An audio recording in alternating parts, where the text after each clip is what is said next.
Ladies and gentlemen, the President of the United States, Donald J. Trump.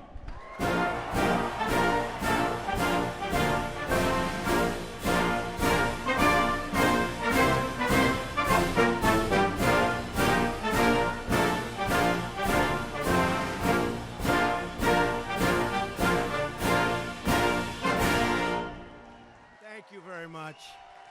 Thank you.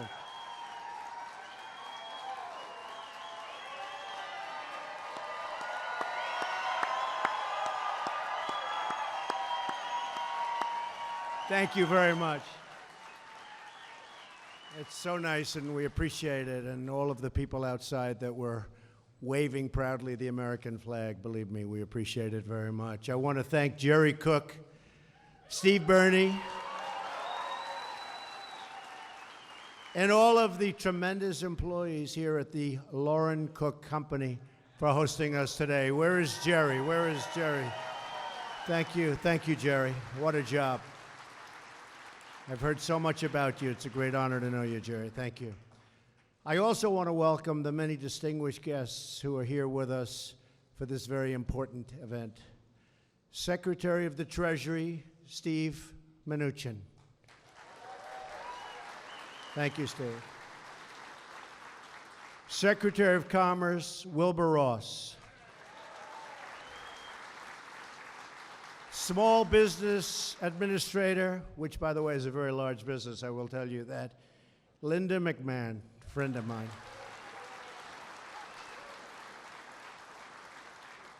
And from the purely political world, a really great friend who did such an incredible job with his beautiful wife at the inauguration, Senator Roy Blunt. Thank you.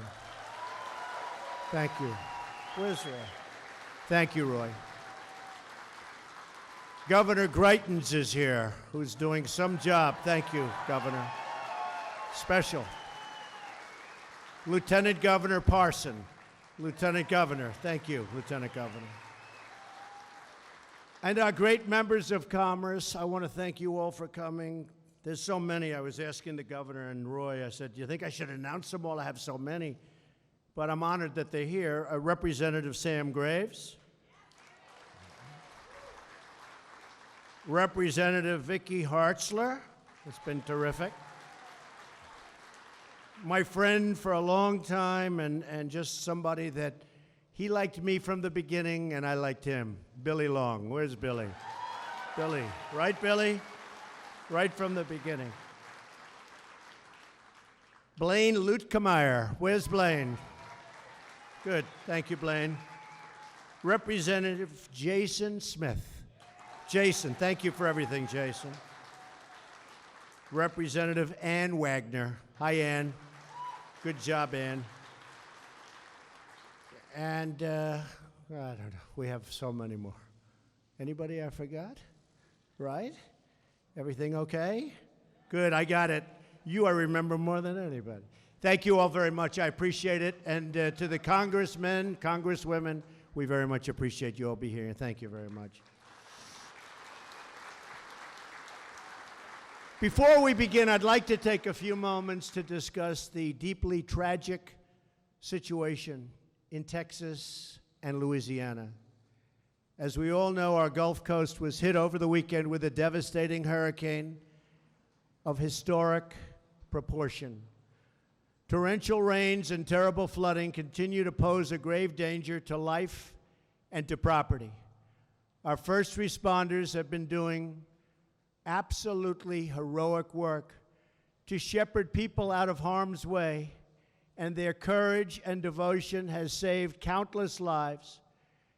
They represent truly the very best of America.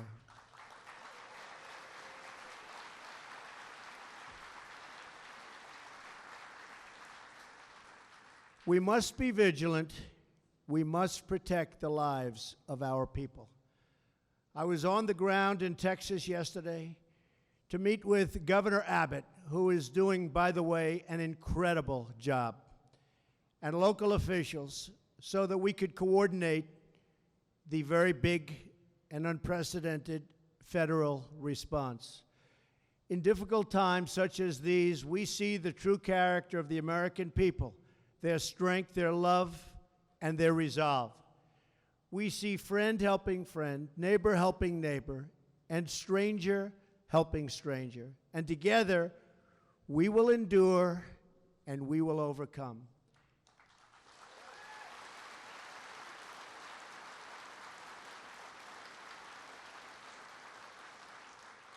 To those affected by this storm, we are praying for you, and we are here with you every single step of the way. And I can speak, I know, for the people in this room, every step of the way.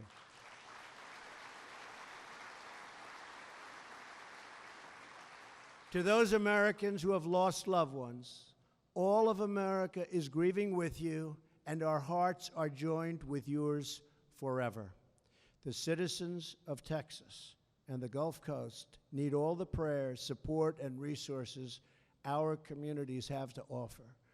Recovery will be tough, but I have seen the resilience of the American spirit firsthand all over this country. To the people of Houston and across Texas and Louisiana, we are here with you today. We are with you tomorrow, and we will be with you every single day after to restore, recover, and rebuild. Our thoughts and prayers remain firmly with the citizens and our fellow people, great people, all affected by this tragedy. We're also glad to be back in the heartland with the very, very fine folks of Missouri.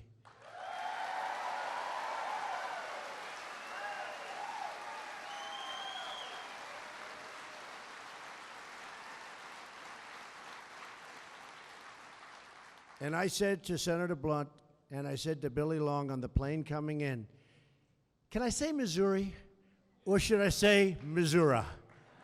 Okay? And they said, whatever you want is okay. So I said, good. But I'm especially pleased to be here in Springfield, the birthplace of a great American icon, the legendary Route 66. Who would have known that? This is the place where the Main Street of America got its start. And this is where America's Main Street will begin its big, beautiful comeback that you are seeing it right now. This is a comeback of historic proportions. You're seeing it happen right now. Right? You're seeing it. We're here today to launch our plans to bring back Main Street by reducing the crushing tax burden on our companies and on our workers.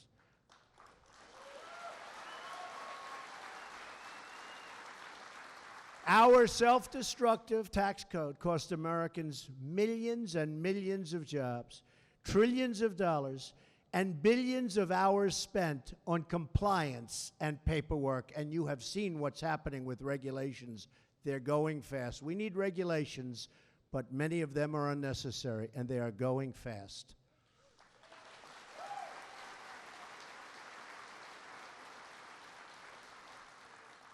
That is why the foundation of our job creation agenda is to fundamentally reform our tax code for the first time in more than 30 years.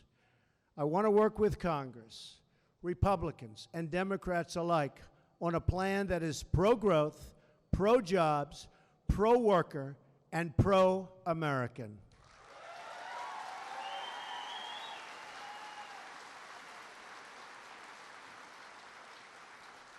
There is no more fitting place to launch this effort than right here in the American heartland, surrounded by hardworking men and women whose skill, determination, and drive are truly second to none.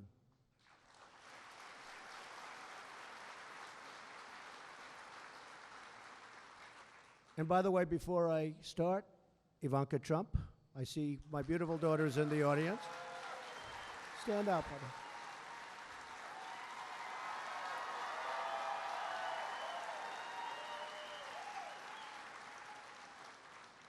She's working very hard. I'm very proud of Ivanka. For many decades, Route 66 captured the American spirit. The communities along this historic route were a vivid symbol of America's booming industry. Truck drivers hauled made-in-America goods along this vital artery of commerce. Families passed through bustling towns on their way to explore the great American West. And high-quality manufacturing jobs lifted up communities, gave Americans a paycheck that could support a family. Mr. Cook is a great example of the people that do it. Yeah. Stand up, Mr. Stand up. Yeah.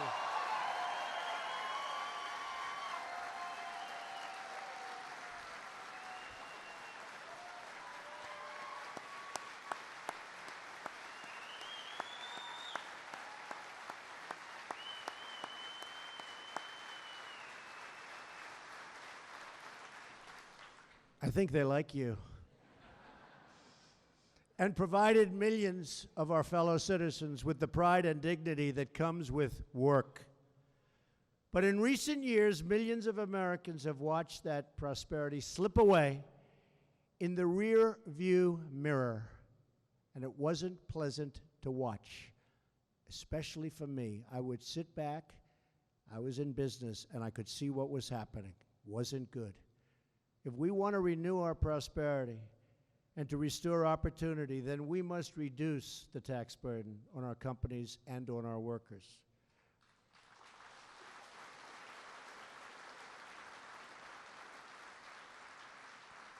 In the last 10 years, our economy has grown at only around 2% a year. You look at other countries and you look at what their GDP is. They're unhappy when it's 7, 8, 9. And I speak to them, leaders of the countries. How are you doing? Not well, not well. Why? GDP is down to 7%. And I'm saying we were hitting 1% just a number of months ago. So we're going to change that around, folks, that I can tell you, and we're going to change it around fast.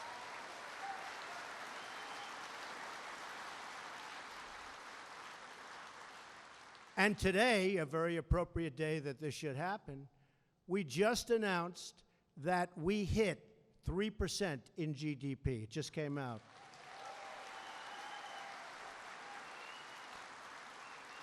And on a yearly basis, as you know, the last administration, during an 8-year period, never hit 3%. So we're really on our way.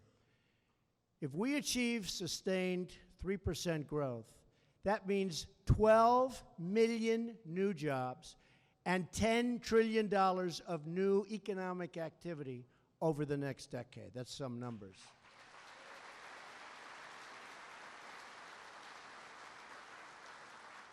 And I happen to be one that thinks we can go much higher than 3%. There's no reason why we shouldn't.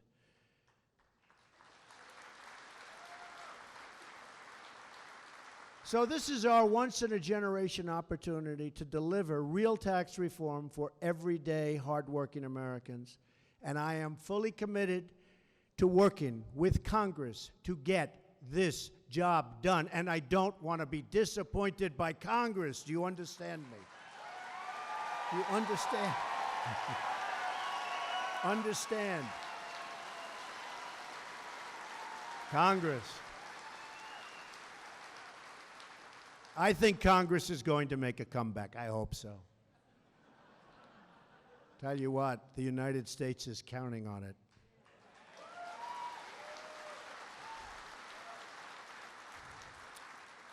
Here are my 4 principles for tax reform. First, we need a tax code that is simple, fair, and easy to understand. That means getting rid of the loopholes and complexity that primarily benefit the wealthiest Americans and special interests. Our last major tax rewrite was 31 years ago. It eliminated dozens of loopholes and special interest tax breaks, reduced the number of tax brackets from 15 to 2, and lowered tax rates for both individuals and businesses. At the time, it was really something special. Since then, our tax laws have tripled in size, and the tax code itself now spans more than 2,600 pages, and most of it is not understandable. Tax rates have increased, and special interest loopholes have crept back into the system. The tax code is now a massive source of complexity and frustration for tens of millions of Americans. In 1935, the basic 1040 form that most people file had 2 simple pages of instruction. Today, that basic form has 100 pages of instructions, and it's pretty complex stuff. The tax code is so complicated that more than 90% of Americans need professional help to do their own taxes. This enormous complexity is very unfair. It disadvantages ordinary Americans who don't have an army of accountants while benefiting deep-pocketed special interests. And most importantly, this is wrong. First and foremost, thank you. First and foremost, our tax system should benefit loyal, hardworking Americans and their families.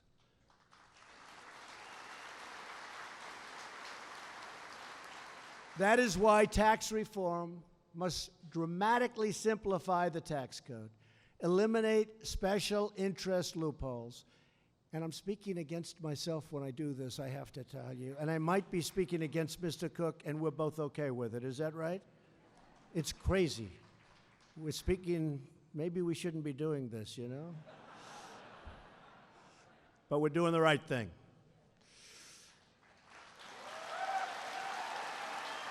True.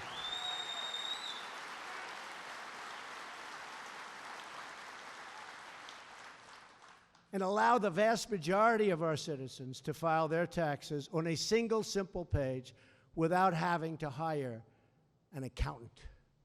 Second, we need a competitive tax code that creates more jobs and higher wages for Americans.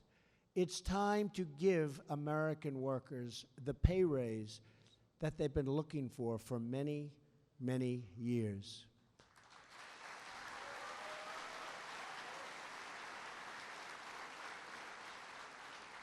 In 1986, Ronald Reagan led the world by cutting our corporate tax rate to 34%.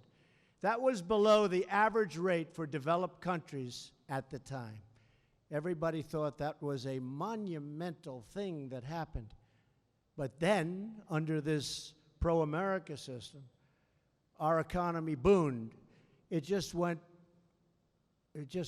beautifully, right through the roof. The middle class thrived, and median family income increased.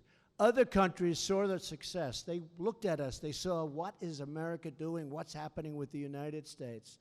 And they acted very swiftly by cutting their taxes lower and lower and lower and reforming their tax systems to be far more competitive than ours.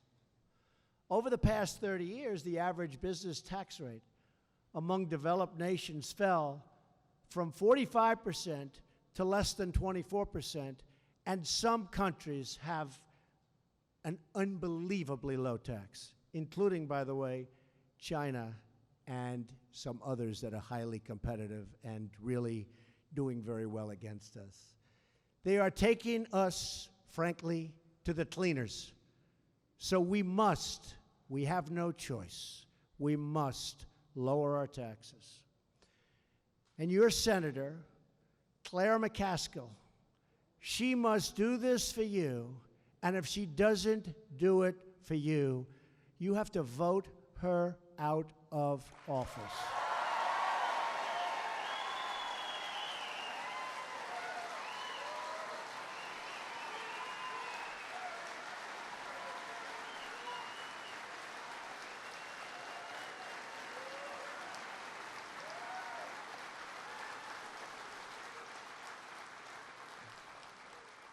She's got to make that commitment. She's got to make that commitment. If she doesn't do it, just can't do this anymore with the obstruction and the obstructionists. If we don't get tax cuts and reform approved, potentially the biggest ever. We're looking for the biggest ever. Jobs in our country cannot take off the way they should, and it could be much worse than that. But at a minimum, they won't take off the way they should. The Dems are looking to obstruct tax cuts and tax reform, just like they obstructed so many other things, including administration appointments and health care. Not one vote. We got not one vote to try and fix health care and get rid of Obamacare. The strategy of our economic rivals has worked. They made their taxes lower, and far lower in many cases than ours, and jobs left our country. Large corporations changed their business models by exporting jobs to other countries and then shipping their goods back to the United States, where they'd make massive profits and they wouldn't be paying tax to us either. So we lost the jobs, we lost the taxes, they closed the buildings, they closed the plants and factories. We got nothing but unemployment. We got nothing. Other businesses, even classic American brands, switched their headquarters to foreign countries. Because of this and other reasons, like weak borders, America remains stuck in the past. Although I have to tell you, we have General Kelly here today, and we stopped 78% going up to 80% on the border traffic coming through in just a short period of time.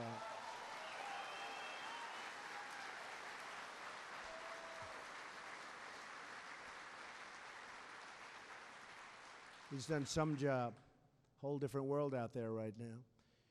Today, we are still taxing our businesses at 35%, and it's way more than that.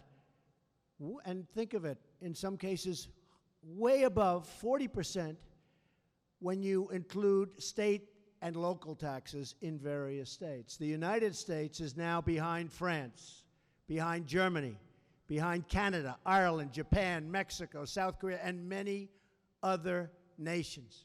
Also, with these countries, and almost every country, we have massive trade deficits, numbers that you would not believe. But this administration is going to fix that one by one. We're fixing it. We're working right now on NAFTA, the horrible, terrible NAFTA deal that took so much business out of your state and out of your cities and towns. And we're working on it. Let's see what happens.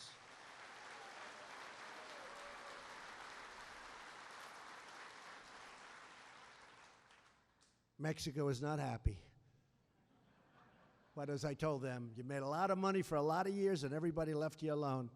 We got to change this deal, and hopefully we can renegotiate it, but if we can't, we'll terminate it and we'll start all over again with a real deal.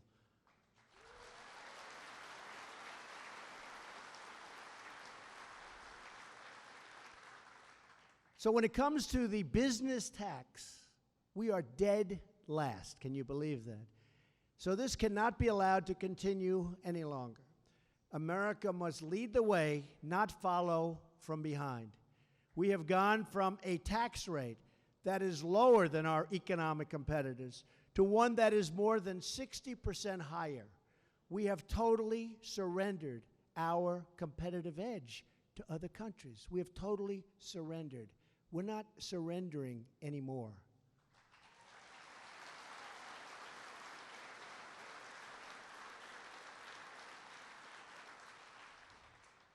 Ideally, and I say this for our Secretary of the Treasury, we would like to bring our business tax rate down to 15%, which would make our tax rate lower than most countries, but still by no means the lowest, unfortunately, in the world. But it would make us highly competitive. In other words, foreign companies have more than a 60% tax advantage over American companies. They can pay their workers more, sell their products and services at lower cost, and still make more money than their U.S. competitors. We cannot restore our wealth if we continue to put our businesses at such a tremendous disadvantage. We must reduce the tax rate on American businesses so they keep jobs in America, create jobs in America, and compete for workers right here in America, the America we love.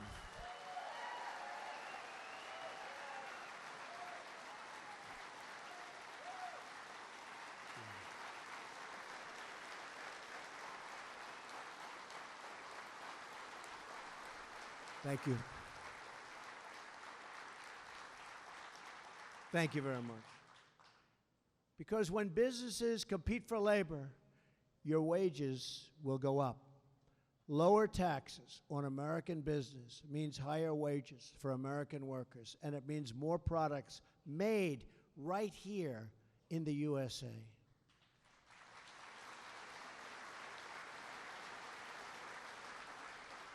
When I was growing up, I always used to see the signs, and it was always stamped on the product, made in the USA. You don't see it anymore. We're going to go back to made in the USA. Made in the USA. The third principle for tax reform is a crucial one: tax relief for middle-class families.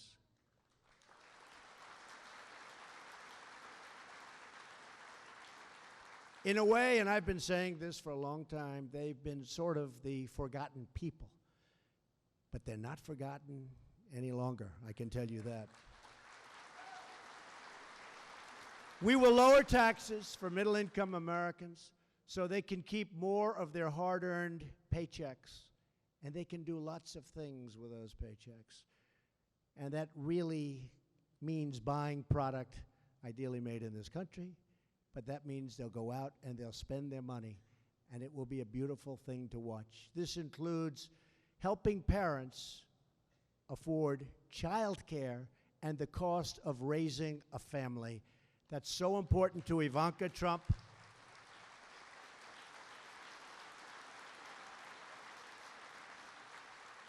Very, very important to everybody in this room, but so important to my daughter. It's one of her real big beliefs, and she's very committed to that. Right, Ivanka? We believe that ordinary Americans know better than Washington how to spend their own money, and we want to help them take home as much of their money as possible and then spend it.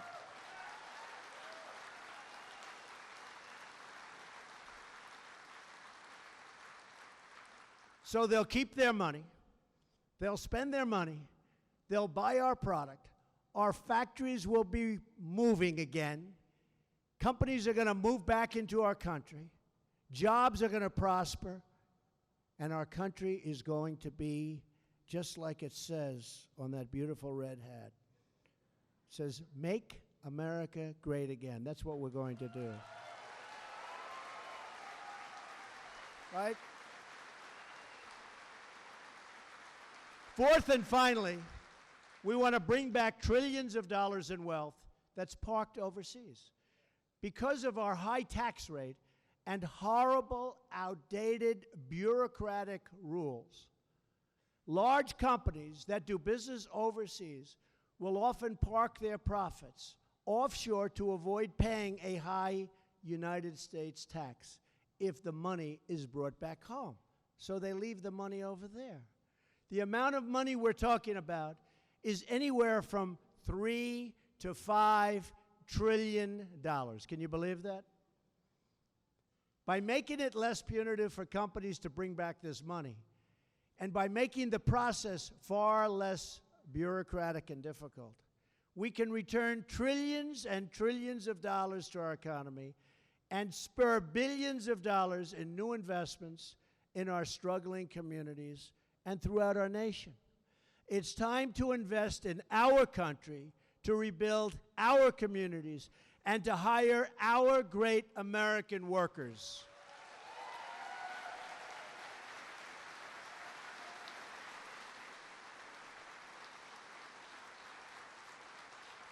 My administration is embracing a new economic model. It's called, very simply, the American model. Under this system, we will encourage companies to hire and grow in America, to raise wages for American workers, and to help rebuild our American cities and communities. That is how we will all succeed and grow together as one team with one shared sense of purpose and one glorious American destiny.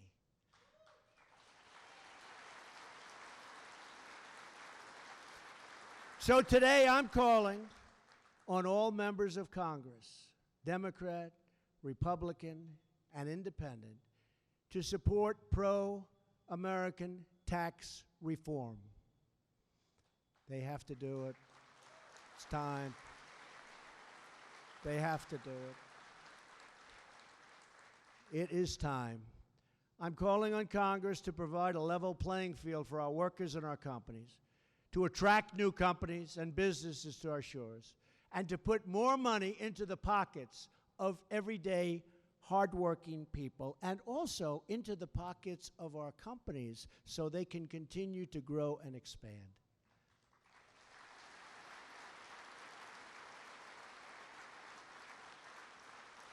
What could possibly be more bipartisan than allowing families to keep more of what they earn and creating an environment for real job and wage growth in the country that we love so much?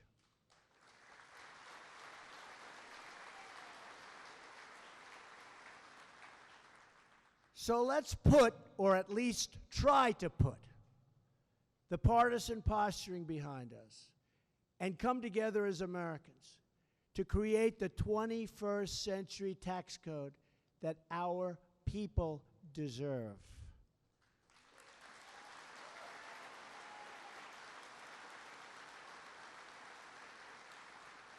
If we do this, if we unite in the name of common sense and the name of common good, then we will add millions and millions of new jobs, bring back trillions of dollars, and we will give America the competitive advantage that it so desperately needs and has been looking for so long. It's time.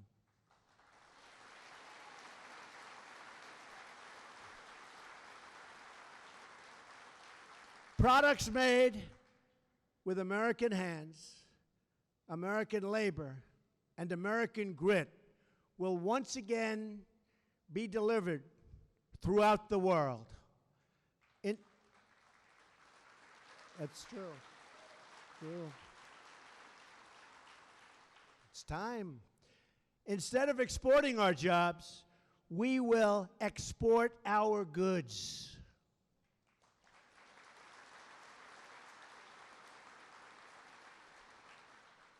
Our jobs will both stay here in America and come back to America. We'll have it both ways.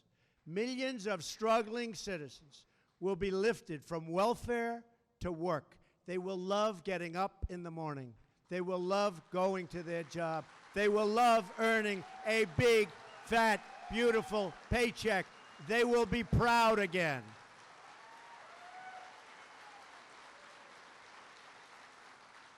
That is the future I want for our people. That is the future I want for America, a nation where we are proud, prosperous, united, and free.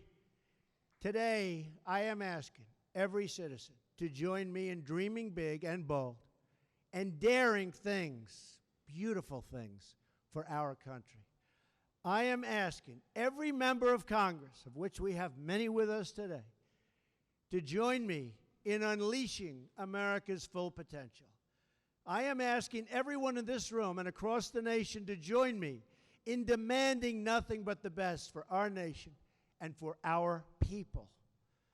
And if we do these things, and if we care for and support each other and love each other, then we will truly make America great again. Thank you. God bless you. God bless you, everybody. Thank you. Thank you very much. Governor, thank you. Thank you, Governor. Thank you, Senator. Thank you. Thank you, everybody. Thank you. Thank you.